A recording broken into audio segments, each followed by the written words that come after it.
തൃശൂർ ജില്ലയിലെ UDF രാഷ്ട്രീയത്തിൽ നിർണായക സ്വാധീനമുള്ള മുസ്ലിം ലീഗിന്റെ ഉരുക്കുകോട്ടകളിൽ വിള്ളൽ വീണതാണ് ഗുരുവായൂരിലെ ഐക്യജനാധിപത്യ മുന്നണി സ്ഥാനാർത്ഥി CH റഷീദിന്റെ പരാജയത്തിന് പ്രധാന കാരണമായത് എന്നാണ് വിലയിരുത്തൽ. ലീഗ് അനിഷേധ്യ ശക്തിയായ കടപ്പുറം പഞ്ചായത്തിലും UDF ഭരിക്കുന്ന പുന്നയൂർ പഞ്ചായത്തിലും പ്രതീക്ഷിച്ച അത്ര മുന്നേറ്റം ഉണ്ടാക്കാൻ കഴിയാത്തതാണ് തിരിച്ചടിയായത്. ജില്ലയിലെ മുസ്ലിം ലീഗിന്റെ ഉരുക്കുകോട്ടയും CH റഷീദിന്റെ പഞ്ചായത്ത് കൂടിയായ കടപ്പുറത്ത് UDFന് പ്രതീക്ഷിച്ച ലീഡ് നേടാനായില്ല. പാർട്ടി 2500 മുതൽ 3000 വരെയാണ് കടപ്പുറം പഞ്ചായത്തിൽ ഭൂരിപക്ഷം പ്രതീക്ഷിച്ചത്. എന്നാൽ 1983 വോട്ട് ലീഡാണ് CH റഷീദിന് ലഭിച്ചത്. പഞ്ചായത്ത് രൂപീകരണം മുതൽ മുസ്ലിം ലീഗ് മാത്രം ഭരിച്ചിട്ടുള്ള പഞ്ചായത്ത് കൂടിയാണ് കടപ്പുറം. ഇതോടൊപ്പം UDF ഭരിക്കുന്ന പുന്നയൂരിലും ഭൂരിപക്ഷം കുറഞ്ഞു.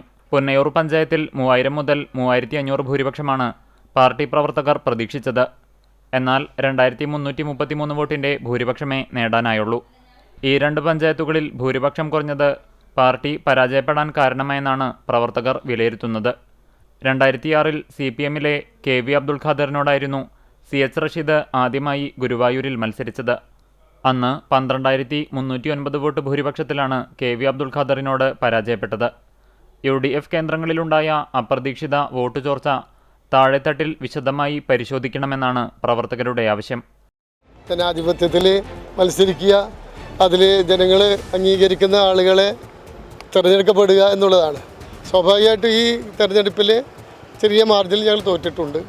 ഞങ്ങൾക്ക് തുടർന്ന് 18,000-നും 16,000-നും തോറ്റ ഒരു മണ്ഡലത്തിൽ ഞങ്ങൾക്ക് തുടർന്ന് ഈ നിയോജകമണ്ഡലം തിരിച്ചു പിടിക്കാനുള്ള ഊർജ്ജമാണ് ഈ തെരഞ്ഞെടുപ്പിൻ്റെ റിസൾട്ട് എന്ന് പറയുന്നത്. തീർച്ചയായിട്ടും ഞങ്ങളുള്ള ഈ പോരാട്ടം തുടരും.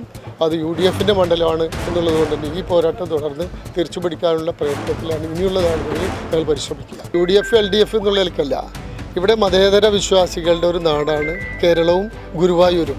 അതുകൊണ്ട് തന്നെ BJPയുടെ അത്തരം പ്രചരണങ്ങളെ കൊണ്ടൊന്നും ജനങ്ങളെ തെറ്റിദ്ധരിപ്പിക്കാൻ അവർക്ക് കഴിഞ്ഞിട്ടില്ല.